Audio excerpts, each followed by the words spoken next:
Hi guys and welcome. In this video you will learn how to create a local account in Windows 11 step by step. Click on the Start button in the taskbar to open the Start menu. Click on Settings, the gear-shaped icon to open the Windows settings. In the Settings window, click on Accounts. Select Family and Other Users. Under the Other Users section, click on the Add Account button.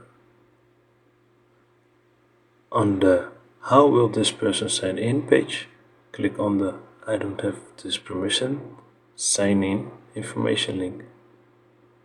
On the next page, click on the Add users without a Microsoft account link.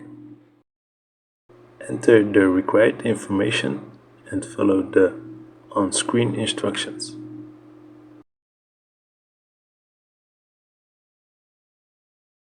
Once you have completed the steps, you will have successfully created a local account in Windows 11 without using a Microsoft account. You can now sign into your computer using the local account credentials you just created.